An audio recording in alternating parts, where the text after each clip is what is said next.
What's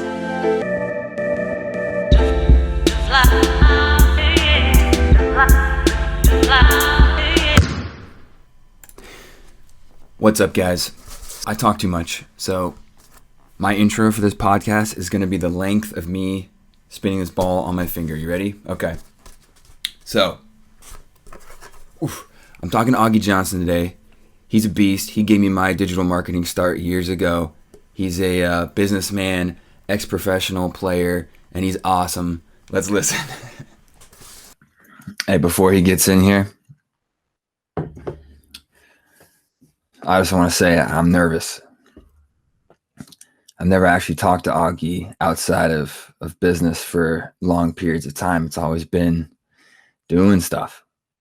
So this is going to be really interesting for me as well. I'm very close with them, but in a very specific way. It'd be cool to see, what's deeper.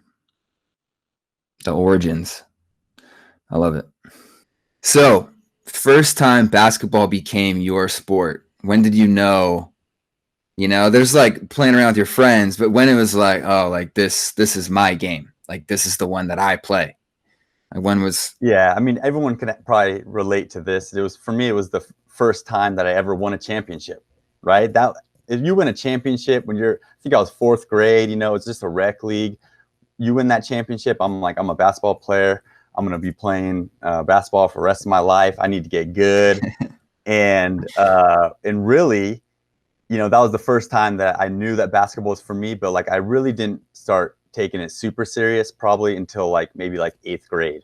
That's when I figured out hey, you got to get the reps in. You got to do, 300 minimum a day, all that kind of stuff. So that's when I kind of took it more seriously. But I do remember back in the 4th grade winning that championship and saying to myself, yep, basketball player.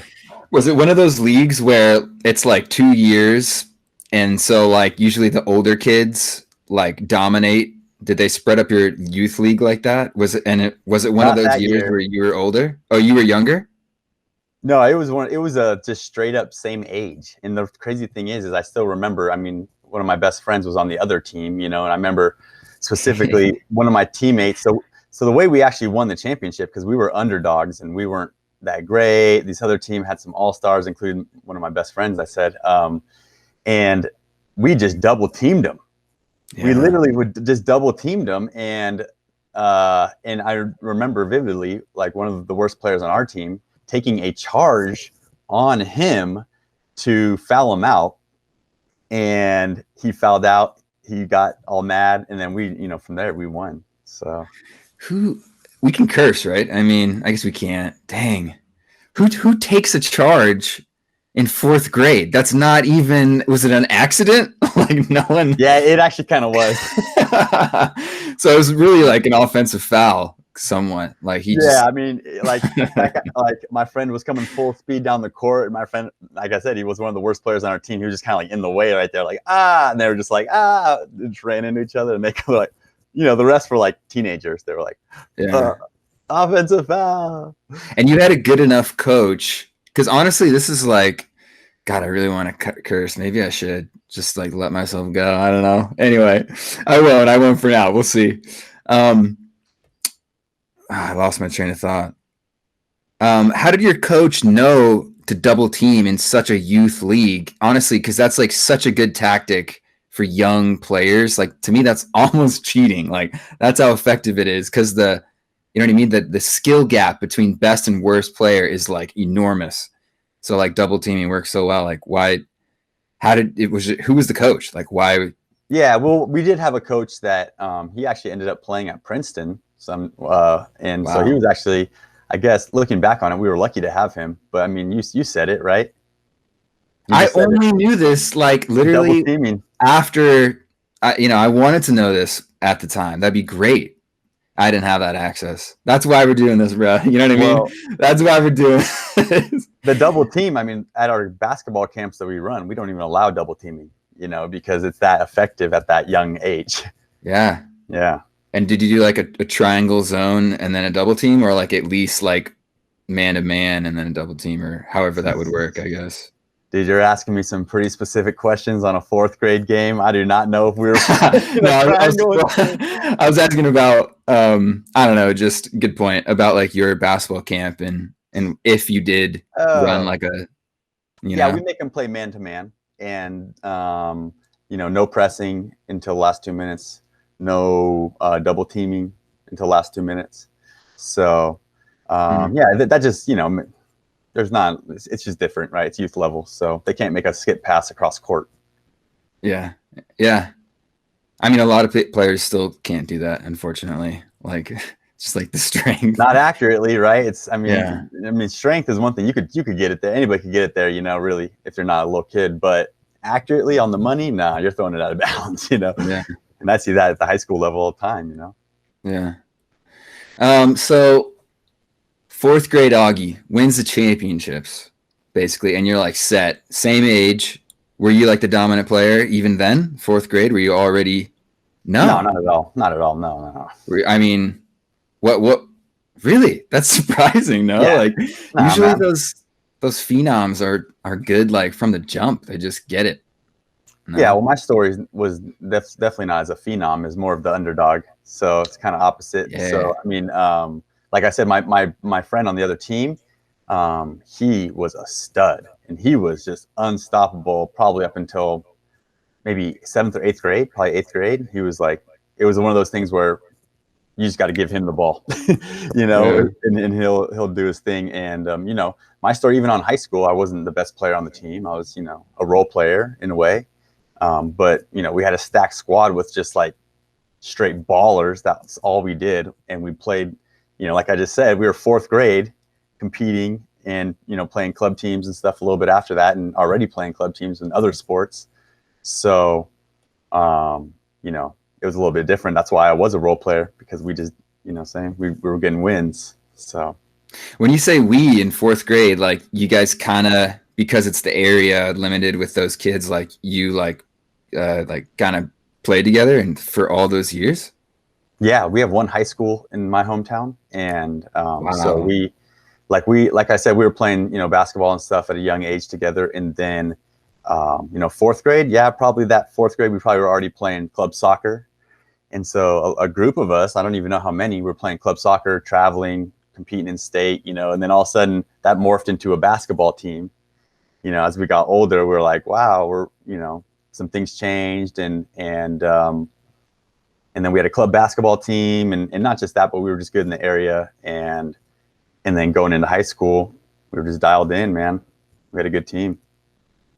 And then, so you said you started training and getting better, getting those reps in 8th grade. And like, what is that? To me, that's not many players at that age actually know that they're working for something. Because 8th grade is how old? 8th grade is like 13. 13. Oof. Yeah. Wow. I didn't know what the hell I was doing since I was like 21. Basically. Dude, I knew what I was doing. I knew I was doing basketball. Like, it's almost like one of those things where, you say, oh, the dad's so hard on the kid. Like, all he does is make him work out and da-da-da-da. But for me, it was like that, but without my dad pressuring me or even really being super involved in, being out there on the court with me. But I was training like that. I already knew, by myself. I just have like this weird thing where I can just get kind of like, dive in 100%. I never do anything like half speed. And so back then, in 7th grade, I didn't start, and that was one thing that really bothered me. And so going into 8th grade, you took it personally. Yeah, I took it personally. That's an MJ reference for the Last Dance. Yeah, sorry, you took it personally. Didn't start. Yeah. I mean, I think all players have to find something that motivates them, and that was at that time motivated me. So 8th grade, that's when I started working out a lot and became a starter. And then that's all. I wasn't even a starter in middle school. You know what I mean? What was and that was freshman team? Yeah, I became a starter in 8th grade, and then in high school I was always a starter and stuff. And like I said, I was always a role player on the team. I played a lot of point guard. I was very unselfish and stuff, and a good passer. And I was into passing. Like I looked up to passers. Jason Kidd. Yep, Jason Kidd, Jason Williams back then. White chocolate. Yeah, white chocolate. Yeah, and dude, And Pistol Pete, and I mean, even though he was more of a scorer, but he was kind of also known to have flashy passes. And then Magic Johnson, Yeah. that's why I was number 32. But anyways, yeah, I just played that role in throughout my high school career. And I mean, I was lucky to make varsity as a sophomore and sat the bench, but yeah, I was always like a respected player, though. You know what I mean? Yeah. So that's a good, okay. That's the basketball. That's a good foundation. There's still like you turned it on somewhere even more, essentially past 8th grade, somewhere around senior year. You was like, hey, I'm taking this serious. I'm going to go pro. I'm going to play. I'm going to get this contract. I'm going to see the world a little bit. How did that, I have no idea what that transition was like. And so I guess college first, obviously. So yeah, I mean, in high school, I always wanted to play in college, like a lot of players do. And in high school, I was, putting in the work to at least give myself a shot.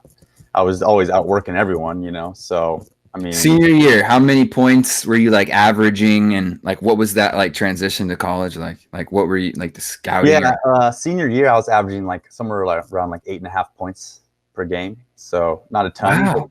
Yeah. But not like I said, I was point guard. Yeah. Facilitating. 100% pass first, and I would I had good assists. I think I was over 4 assists a game. But I walked on to college. So then I went and got the opportunity to walk on and made the team and did all that, and then just continued to work hard, man. I lived on campus. How did you walk on? How does that even work? You're like, hey, you go to the coach, you're like, hey, I'm just going to show up on your first practice? Or were you playing pickup with some of those college guys beforehand? You're like, hey, I can hang with these dudes. How did you even know you were in the ballpark of that? Because obviously high school is way different from college in terms of that competition. And what division were you in again? Competition wise? Division II. Yeah. And so, I mean, the coach it was only 2 hours away from my house. So Cal State Monterey Bay. And so I think the coach had heard of our team a little bit, that we were we started the season off my senior year of high school winning 18 in a row. And then, wow. So I think there was a little bit of a connection there. He might have heard of our team. I don't think he knew anything about myself, but we reached out to him and had a meeting and a workout. And when you say we, who was that? Sorry to keep interrupting you, by the way. My parents and myself. Yeah. Okay. So at this point, they were like, "Yo, little Augie, we're gonna email the right person for you," or someone took over. Well, everyone knew that my goal was to play basketball in college. So we we looked around. Nice. What's the best fit? Well, I'm not going D1 because I don't have numbers. Yeah. Junior college was definitely something we were considering, but I wanted to go to a 4-year, and so looked at that school, and it was a smaller school, and it was a good fit. And they said, hey, you could have a walk-on spot. Talk to a couple other spots too, and they didn't, weren't as excited to say, hey, you can have a walk-on spot. So I went there. Yeah. How was that first workout? Was that hey, I want you to sprint as hard as you can, elbow jumpers? Was it specific skill work? How do you even or was it a practice, a tryout kind of thing with others around? Yeah, I think there was maybe 1 or 2 other guys there just visiting. And then it was just let's get warmed up with a bunch of high knees and stuff, and then play 3 on, I think it was 3 on 3, I think. Yeah. Dude, 3 on 3. Come on, really? They should 3 on 3. Anytime there's space for a little person like me, a basketball dude, I'm good at anything that's not, you give me more space, I have more opportunities, That's interesting. Yeah. But think about this. Think about you recruiting these players and wanting to see them play, put them on a 5-on-5 team and let them play 5-on-5, and they never touch it. Yeah. So you don't really know. You put them in a 3-on-3 with their direct, with some 3 good hoopers from your squad against these 3 recruits coming in, and then you can really tell who's shining, and I thought about that too. That's the only reason I have an answer for that, because I was like, why did we play 3-on-3? Yeah. But yeah, it makes sense. Just to see touches, essentially. That's really smart. All right. So last leg of the basketball journey, essentially, is Nah, actually, I want to get back to the college days, if you will. So what you walked on, they're like, cool, here's a spot. And then you're like, hey, I'm not taking this for granted. Like, and again, it was another like step up, and you were game for that challenge as well, if you will. Is that Yeah, I mean, this is some good advice for anybody who's a basketball player listening to this. If you could just always have the best work ethic on whatever team you're on, then you're most likely going to rise to the top on that team. You know, there's certain instances where you're just not talented enough to do it and stuff. But and a lot of things have to go your way. But I mean, that's what I did. You know, I was always the hardest worker on my team, and I was able to rise to the top, and that, and eventually, did earn a small scholarship, and nice? When was became that? team captain When? and all that stuff. Junior year, I think, my junior year, yeah. How did they tell you? Was it like, hey, like water, Um, like Gatorade bucket water over no, you? it wasn't No, like that at all. Nah, that's too bad. nowadays, that's what they do every time. Yeah. No, it was just,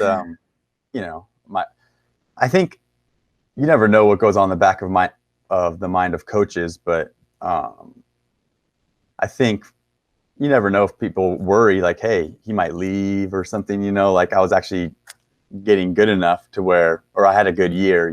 So, but at the same time, I think our coach was just a good guy, and he's like, okay, you're the hardest working guy. You've earned something. Yeah. Team captain as well. Senior year or junior year as well? Really just I guess it was my junior and senior year. Yeah. Was that fun? You know what I mean? Like campus life at the time, was there some like some, big dog, big athletic? Was that nah? Nah, not at this school. It wasn't. What I'm saying, it wasn't Right. UCLA. It was Yeah. Cal State Monterey Bay, small campus, small population, like 4,000 at the time, I think. 4,000. Interesting. Yeah. Okay. Still enough to be noticed at that point or no? Like, hey, Well, I mean, I had a bunch of teammates that I could hang out with and go places with, and they were all 6'6", 6'7", so hanging out with those people guys knew. makes you feel big time, for sure. You hang out with a bunch of 6'7" guys, and you roll into the restaurant. Anywhere you go, man, you feel big time. So The that was squad. good. Yeah. Interesting. You got any interesting stories from you guys hanging out? Obviously, only say what you can, but Well, I mean, I guess the most interesting thing is just kind of how we all lived. And, the first few years I lived in the dorms and stuff, but eventually we moved to like these more apartment type setting. It was technically on campus, I guess, but it was kind of off campus. And we lived, like 4 people in a 2-bedroom, like just the typical, we had like a huge living room. So we just build a wall and make 2 rooms out of it. We had people living in the laundry room, people in the garage. Yeah, like we were in college, we had cats, dogs, fish tanks, like just totally irresponsible, but yeah. All basketball guys in there? Yeah, Or? yeah, all basketball players. Like we literally had a little half court right outside our apartment. We'd go out there, be out there all night. We had like fog lights we'd bring out there and just play horse and, just be hanging out late and just people talking trash about free throws and then just like go outside and get some free throws up. I dig that. That's cool. I never experienced that, obviously. It's very interesting for someone like me on the outside. That's cool.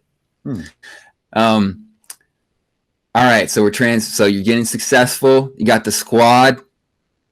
I'll get to, what you're actually studying at the time and, if it affected you. I know you're very entrepreneurial. We'll get to the entrepreneurial side. I really want to do that. But so the last leg of your basketball, and I can't even say last. You played a lot of basketball, my guy. you're still about that life.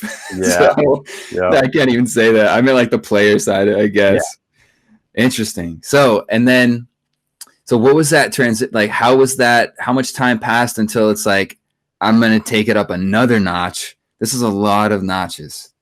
I can't understate that. This is a lot of times where you could have just been mediocre. Could have just went home, just chilled. And hey, that was pretty cool. That was a good experience, but chose to keep going. That's huge, So what was that next, switch that you flipped for? I would say that Well, I could go ahead and talk a little bit about my senior year. So I didn't really have a senior year. That was, I guess, something that kind of played into it. And this is kind of a sidebar conversation, but my freshman year, I played on what's called a freshman team. They don't really exist anymore. And we went and played a couple games, like some scrimmage type games. They really were just like scrimmages. And anyways, so at one point, someone in either our administration or somewhere, our coach or something, was told that I was going to be, that year didn't count. So my senior year rolls around and they come to find out, oh, that year did count. So I went from kind of feeling the junior year. I mean, I was like, cool. I mean, I'll take that year, but, playing my junior year out, and then senior year, it didn't come, So I actually coached that year, and I was a grad assistant at the school, and there was actually a new coach at that time. And so I was working out the whole time. I knew I had my eyes set on overseas the whole time. I had that whole year to network. And as soon as I graduated, I was just like, all right, yeah, I'm going to give it a shot. And dude, so what you're telling me is, wow, that's pretty crazy. So, because that's an important year, no? That's like the most important year, I'm assuming, a lot, in terms like that senior year to establish who you are as a player. And like all of a sudden they're like, nope. Yeah, I mean, I had a good, I guess it was my sophomore and junior year. I call my junior, the years get all mixed up because I now can call my last year my senior year anyways, But I guess technically, my sophomore and junior year, were good years. And so I had 2 back-to-back years where I made all conference. I scored like 15 or 16 points a game. I was shooting the 3 real well. And so that was big for a sophomore. And then especially followed up my junior year. And so I was like, all right, senior year, here it comes. I'm about to put up big numbers. I was working really hard. And so I was excited for it, man. We tried, we petitioned with the NCAA and everything, and it didn't, it didn't go through. And so I was working out hard until like literally the week before, I think the week before our first practice. Yeah. So I did the grad assistant thing, but continued to work hard. And, I still, that year before, like I said, I was all conference, averaged a good amount of points, and I had the second best 3-point percentage in the country for D2. So I had some opportunities when I would drop, to these lower level teams overseas that are like, we need a shooter. Can't afford this big D1 guy, So we look at D2, who are the top shooters? Oh, well, there's my name right there. So it makes sense for some teams. And that's what I did. I went and played for some lower level teams that needed a shooter, and I just shot the ball like crazy, And I'm talking about jacking it up. Yeah. They built their plays, everything around you being the volume shooter, and like, hey, Augie's gonna win us this game. So what were your numbers like then when they were just feeding you the ball? That must be crazy. That must be, you know what I mean? If the whole team is oriented towards you putting up buckets, that's interesting. It is a weird dynamic at sometimes. And the team that I specifically played for was even worse. Like, so most teams are like, okay, then the Americans are going to take most of the shots. But in my second year, the team was a run and gun team where not only was I going to be taking the shots, but they, signed me because they were a 3-point shooting team. And so my first year over, I averaged 28.5 a game or something like that. That's ridiculous. Yeah. Okay. And that was a lot, but that was in the 5th league, a very low league where it's like, only the Americans are getting paid. And so, but the second year I went and now played for this running gun team and averaged 29. So, and that was in a higher league. And so that was good. That was a good boost. So that actually got me up to one more level, which is the 3rd league, which is actually, pretty respected. And then, anyways, I just continued, had some good years, people knew my name. I was always networking. At that point, the YouTube stuff was going on. So I think that might have helped. I'm going to get to it. Yeah. So, but that was kind of the journey over there. And then, so meanwhile, during the domination, so to speak, of these like lower leagues that needed you a lot, seemingly, you had free time. This is what I pieced together for like years ago. I don't even know when you told me this, if you did. You had free time and you're like, hey, like, I think it's your work ethic. That's kind of my whole thing, is like that same work ethic. That's those same moments you've had in your basketball career where you're like, I'm not choosing to be mediocre, and I'm turning that switch. You clearly did not have to do one of the OG basketball training YouTube businesses, basically. Why did you take that risk, so to speak? Like, why did you begin to do that? And like, how did that work out? You had the time, or something about like your off season or something like that? I forget. Yeah, there's a lot of things looking back on it, because I've told the story a few times now. There's a lot of things that contribute to it. I mean, number one, in college, I bought a vertical leap program that was $300. So that right there was my introduction to that whole world, right? I bought a vertical leap program for $300 when I was broke in college. Yeah. So that blew my mind. That blew my mind. You know, I was like, what did I just do? And so I that caught my attention. Like, there's something there. Yeah. And so that was kind of the first thing that ever happened. And then overseas, yeah, like you said, I had time. I was coming back in the off season and training a bunch of players. So as kind of like my job, I was running camps. I was working at camps. And so before one season ended, had like a month, I was like, you know what? I'll move into this new area. I got a bunch of clients I've already kind of got set up just through email and networking stuff. I was like, I'm going to send them a bunch of stuff of what we're going to be doing. So that's the first time I filmed all my workouts. And that was when my training company was called Hoop Honor. And so I sent them to all them. They were like, oh, we love this. And then, you know, that started to get some attention on YouTube. And a funny story is actually, and this is back in like 2009, maybe, but the professor commented, like back when I was on Hoop Honor, and like, I really like what you're doing here.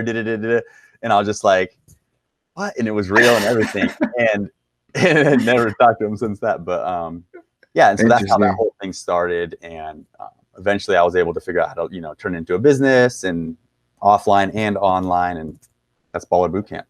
That's organic. You know what I mean? That's interesting, the way it kind of grew into that. I probably should have known it wasn't just one day Augie wakes up and he's like, I'm doing this. It's like, well, you know, it's the work ethic combined with my clients already need this content, so I'm going to make it for them. Got the business. It's you. So it makes sense that you would then transition to Baller Bootcamp. Interesting. When did you, so this is a good segue back into it. If you don't mind, I cut you off a little bit. I apologize. When was the first time, and we're going back to some of my notes, you experienced the entrepreneurial side of success? Was it that YouTube channel taking off? Was it like, for example, the professor talking to you, or was it even earlier than that? And like, what were your like, did you sell popsicles as a kid on the street like I did? You know what I mean? Like, what were the hustles? Oh, the hustles. Oh, I did all that. I did all of it. So I guess if you really want to know the actual hustles, so back in the day, everyone used to sell candy for soccer. So I was always selling candy, but not really for soccer. But yeah, so 50 cents, sell them for $1. I did that as a kid. And, you know, as you get older, I did mixtapes, sold, you know, make mixtapes, sell mixtapes, CDs. That was a thing for a while. I didn't know you sold them. I knew you did. I was going to ask you about some hip hop related things in general. It's all work ethic and passion related. To me, it's all the same. Just someone who's a beast, who's passionate, going to find certain niches and just explore them. Sorry, lagging out a little bit. So wait, you actually you did like the backpack with the mixtapes that you burned yourself, burned a CD. No one even says that anymore, right? And you had them, you actually sold them. You're like $5 a pop, or like what? That's a hard hustle. You know what I mean? That's not peanut M&Ms that sell all the time. You know what I mean? Yeah. Well, if you could get a custom mixtape, there's a lot of value in that, right? What do you mean by custom? That's interesting. So back then, like if you wanted to hear a song from you know, I don't know, the Beastie Boys and Wu-Tang. Oh, got you. You know? Like compilations. Yeah, compilations. Oh, okay. So custom compilations, like that back then, like that was everything, you know. So you had your like CD burner, and then all your homies, you would just hook them up, like, hey, this is yeah. Dude, that is like a small version of a media company. I mean, in terms of like replication and one product that scales, whatever. I don't want to get into the details. That's interesting. I would never do that nowadays, but when you're young and, you know. Yeah, of course. Interesting. But, yeah. What, and then, so how old were you when you're doing the CD stuff? You got any hustles in like college that were a little bit more mature by then, or just basketball? Yeah, just basketball. I mean, I had other little things too, like that I would do, but basketball was always the main thing. But I always knew, me and my friends would have the same. We'd always say, "What are you gonna do when you grow up? Like live off the land?" Like, what do you mean basketball? You're gonna go pro? Nah, I don't know what it's gonna be. It's just gonna be basketball, you know. And so that was always kind of like an entrepreneurial thought too. Like, I don't know, maybe I'm gonna create some kind of training tool for basketball. I don't know. Yes, might as well combine them. They're not separated. Good point. Yeah. Yeah. Interesting.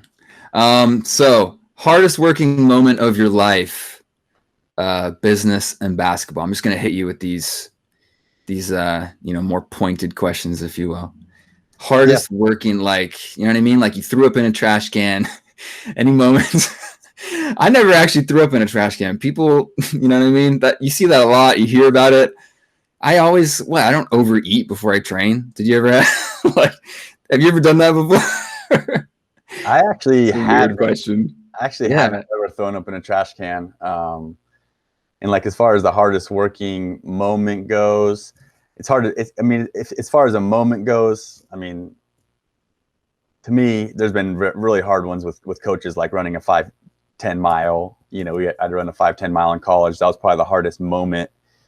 I was exhausted after that, but like the hardest working timeline or time of my life was definitely in college when I lived in a dorm room. It was summertime. Everyone was home. Everyone went home. No one was around.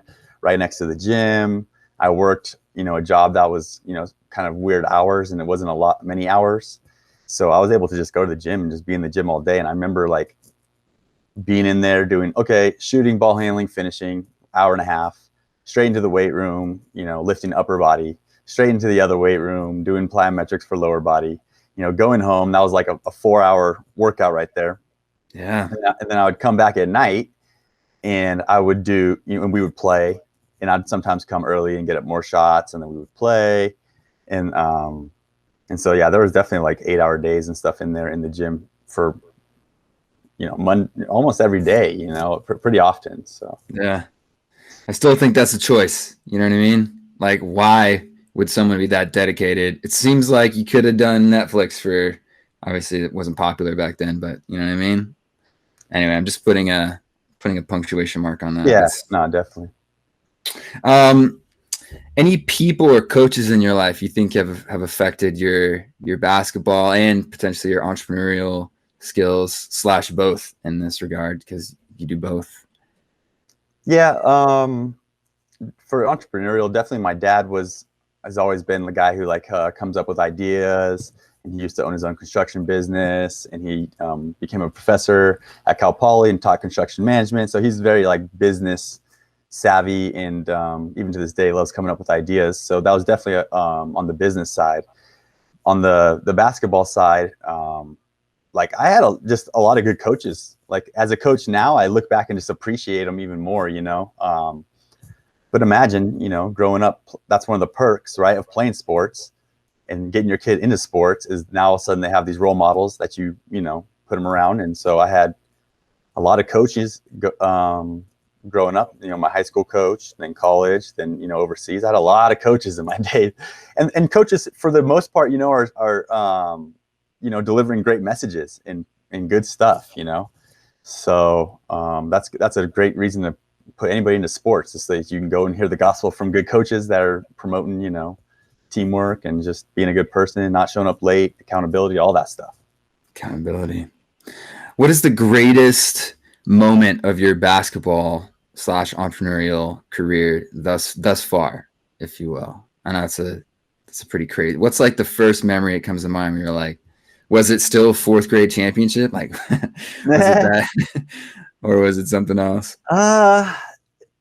You didn't have a game winner the junior year that you dominated or whatever. You didn't have you know what I mean? Or would it be even overseas, winning some game over there?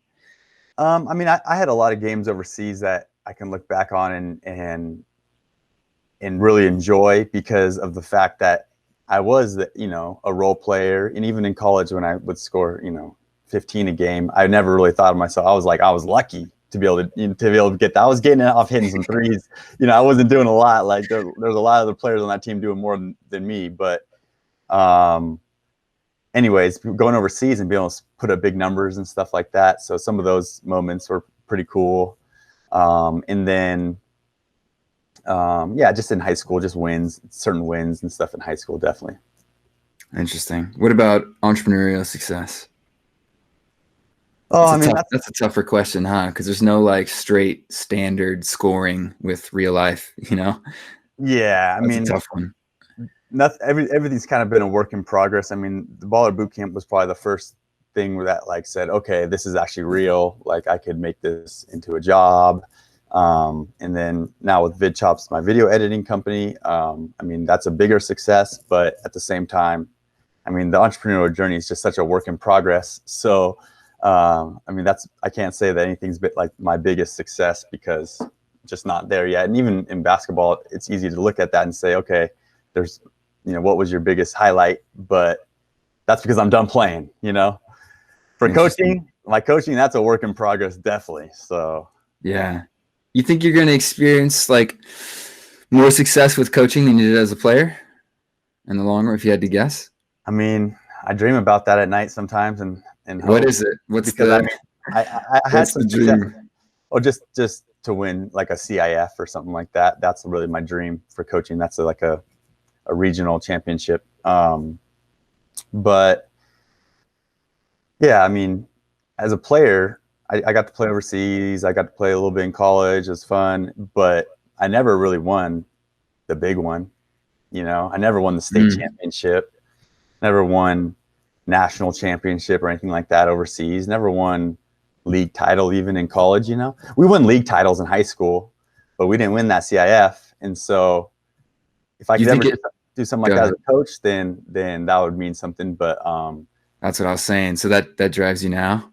That's like it does, but it's different. Playing and coaching is so different, right? Like playing, okay, you want to, be a better player, you just go and work really hard.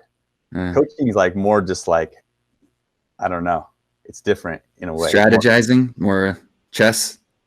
Yeah, well, there's just so many elements to it. Yeah, it's strategizing chess, but it's also organization and structure and progression and critique and all that kind of stuff and decision making. And there's so much more to it, I think, as a coach than as a player. You can just literally show up to the game, go out there, score 45 points, and go home. Be like, all right, yeah, we won.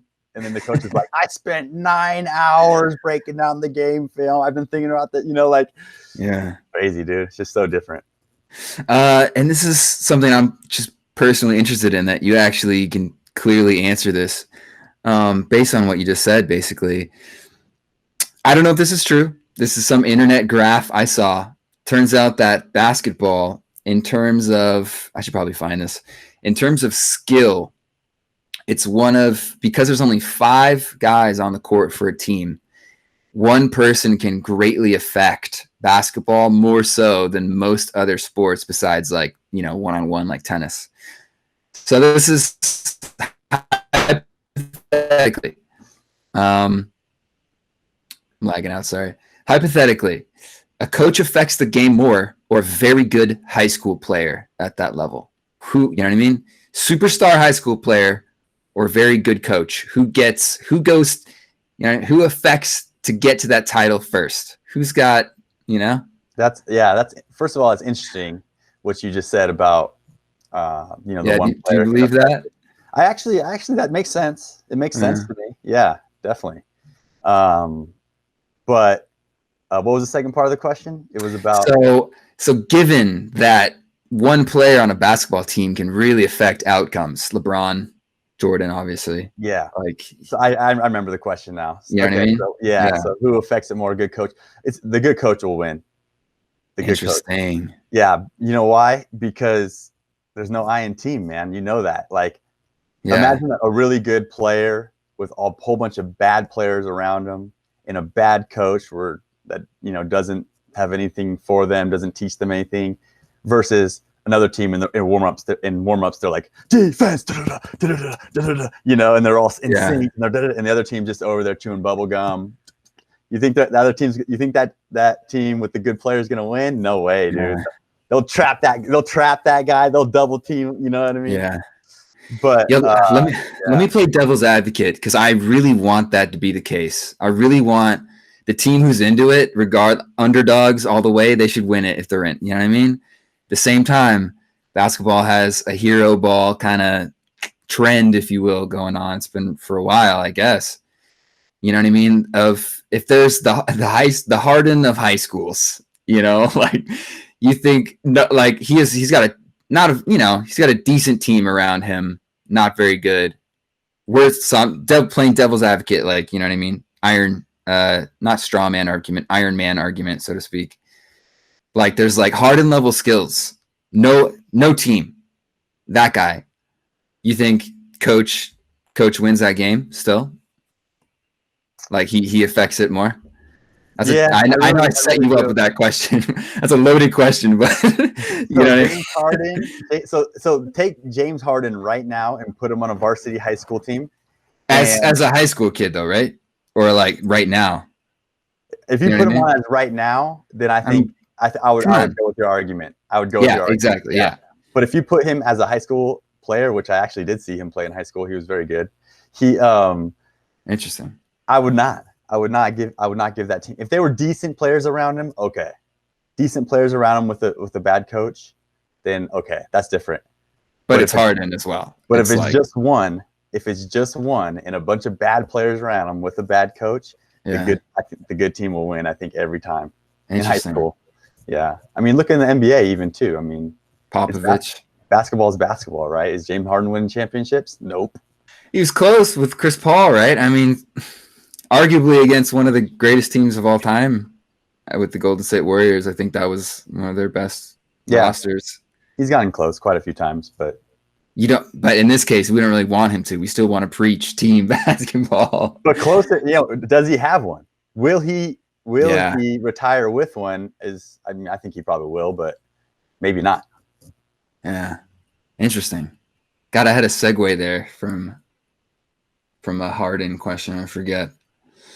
Anyway, that's really cool. Oh yeah. So when you saw Harden, like how was that? Was he just like, wow, like this guy's what was the context of watching him? There's a local high school here. It's a prep school called Mission Prep, and they have like a Christmas tournament every year that has really good teams, and it's really special for our area. Everyone likes to go watch. And I went one year for Christmas and saw James Harden there. He played for Artesia, which is a team that knocked us out of the Final Four in CIF, just to bring it full circle. Artesia High. So I was like, oh, I'm going to watch Artesia play for sure. And then it was James Harden at the time. Oh, this guy's supposed to be really good. I watched him. He was good. I don't know. He's probably scored 20 points, but wow. So it wasn't like night and day. This dude's the chosen one for. Wow, interesting.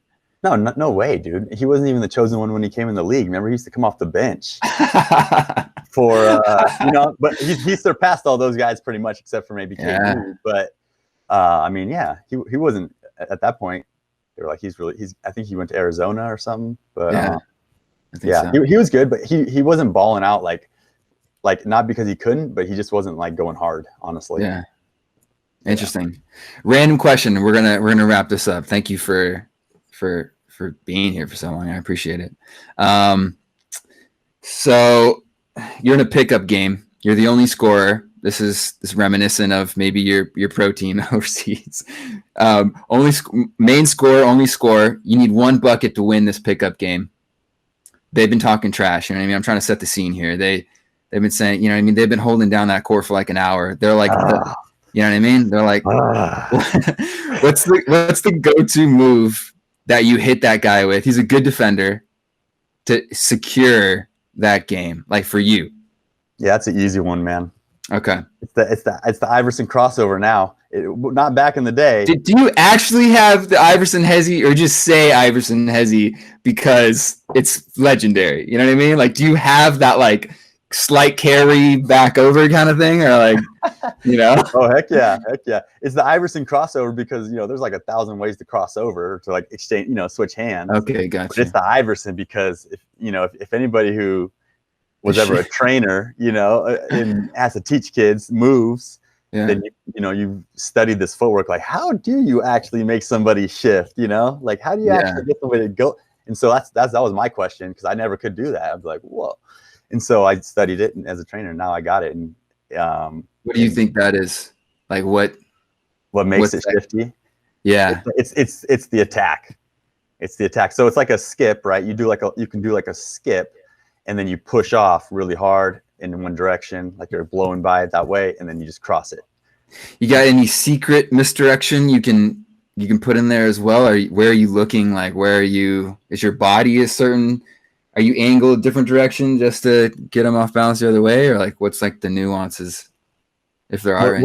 What a lot of NBA players do, and just a lot of like point guards in general. I never would do this because it's kind of fancy, and I don't have the handles like that. But if you shake somebody up real quick, like through like real quick, and they have to play D for half a second, and their legs get kind of tired, I think is part of the reason this works. And then you get into that shifty crossover, you'll break them off every time because I don't know, whatever it is, that shake up. I mean, if you think about when Iverson crossed Jordan, he went through lace cross, Yeah.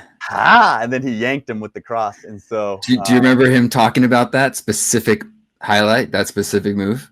Yeah, I do. Yeah. You're talking about basketball junkies. I know. So can I recap? Because that is a good moment. Like, imagine you're Iverson. You're like, what? He's like 5'11". No fucking muscle mass. Sorry, I just cursed. Small guy. I'll bleep that out later, whatever. Small dude. You're playing against who you already think is the GOAT. The whole league, the marketing, the Nike deals behind him. Everyone thinks he's not the GOAT in hindsight. He was currently the GOAT you're up against. Little Iverson, apparently he does one of those crosses, and then you probably already know this in his interview or whatever. He's like, and he bit. That was his word. And Jordan bit. And he's like, I'm going to do it again. And so he did. And then do you remember what he said right after the second cross? Do you remember his comment on that? Mm-mm. Dude, he said, and Jordan still almost blocked me. That's what he said. And he still almost got to it. Yeah. And that's why this is my sentiment. That's why Jordan's one of the best defense as well, because he could do it both ways. That's my. Do you have an opinion on the GOAT real fast? No, I'll give it to Jordan. But I mean, just like Magic was the GOAT before that, and Wilt was the GOAT before that. Like, eventually someone's going to take it, and it's probably going to end up being LeBron, but it's just going to take time, Yeah. Because LeBron has the defense too. He's probably better at blocking shots.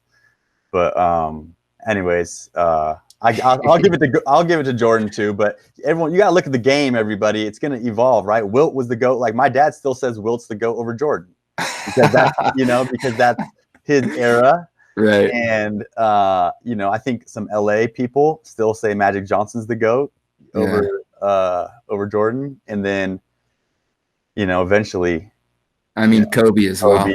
Kobe. Yeah. And so people were saying that too for a while too, but now it seems like LeBron, because of the fact that Kobe and LeBron played a lot in the same era, I think you can't have like two people surpass Jordan or at least compete with him. So it seems like, at least on social media, it's a lot of LeBron being compared against Jordan nowadays. So we'll see though. I mean, he's got to get more rings, right? I mean, if he doesn't get more rings, it's not even going to be close. It's Jordan. So yeah. He's at 4. How many championships has LeBron won? I think he has 5. No. He has 5, and Jordan has 6. Or no, he has 4. Jordan has 6. Yep.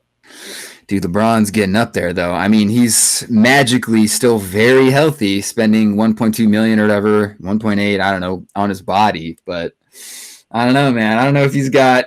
Clearly, I'm wrong. If he and AD just did it, maybe there's some bubble, I don't know, weirdness going on.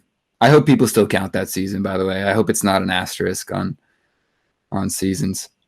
Yeah, I mean, it always will. I mean, there's been so many seasons with asterisks, I guess, with lockouts and stuff, but KD getting hurt. Right. Yeah. But I mean, it is what it is. It's a championship, so you can't say it's not. Yeah. So let me wrap up here. So thank you for that. The go-to move is the Iverson cross, essentially, and then what? Pull up. Just to Yeah. what's the okay? Pull up from like where are you looking to do this mid range or from three? Uh, Anywhere? I mean, nowadays it would definitely be mid range. So Why nowadays? Just because like because I feel just don't more got it like comfortable. that. Yeah, I don't. I'm not gonna Right. Iverson and hit an NBA three on somebody. Back in the day when I could shoot good, like Yeah. that would be okay, I guess. Okay. And then two more things, and that's it, right? And thank you for this, by the way. I really, really appreciate it.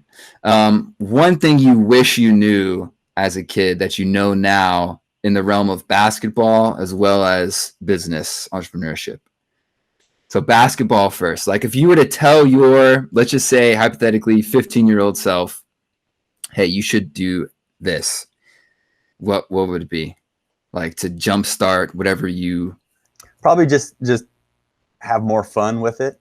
Have more fun interesting. with the game and stuff because I mean we talk a lot about the work ethic stuff that I did. And yeah, like, I mean, you've heard it in the Kobe documentaries and stuff too, right? He says he sacrificed family time, da, da, da, da. And like, for me, not that I was sacrificing a whole lot of that kind of stuff, but, you know, I was so hard on myself always, never had, you know, never satisfied. So that's definitely one thing, just to have more fun with it. As a coach now, I make sure that it's fun, you know? Interesting. How do you make sure it's fun, if I may ask? I mean, kind of the main tool you can use is just competitions, you know, and I just understand the life, you know, the mind of a player, I think still. So I know they want to come in and do competitions. I know they want to, you know, shoot. I know they want to play, you know, Yeah. they want to play, you know, 5-on-5 as much as they can. If they could just, as a player, if you could just go to practice and play 5-on-5 for 2 hours and then go home, that would be like the dream practice, right? Yeah. I mean, that's what pickup is for most players. I mean, it was for me pre-corona, for sure. Yeah. Interesting. And then lastly, what would you tell yourself in terms of, it doesn't have to be business necessary, but like life success, if you will? What's that one thing you'd tell your younger self to succeed in, however you qualify that? I would What's say just, I don't know about, like business wise or anything, but I would like to got myself involved in business a lot earlier. You know, like I wish I was a part of the entrepreneurship club in high school or something like that. That kind of stuff, you know, I think you see those kind of kids nowadays and I just like inspired by those guys. I'm like, dude, you guys are gonna be something, dude. You're already talking about, you know, these little side hustle things you got going on and you're 16 years old and you're already like reading books, right? Who likes to read when you're in high school? No one likes to read, but you can find some 16-year-old kids like reading these like Think Grow or whatever all these books are. Think, yeah, and Grow Rich. Isn't that guy Think and Grow Kawasaki? Rich and stuff. I'm Yeah. like, whoa, you're reading that. So And I wish I they're would have done that. interesting, and they're programming as well, I imagine. Like these. So, some are, yeah, some are programmers too, but I'm just talking about just certain kids in general. Interesting. Yeah. Augie J, I appreciate it. Yeah, man. I don't even know how to say goodbye. I appreciate your time. Yeah. Let's Well, thanks for let's having wrap me this on. up. I love talking hoop. I love talking business. So we got to do a little bit of both of that. So that was good, man. Appreciate having All me right. on. Thank you.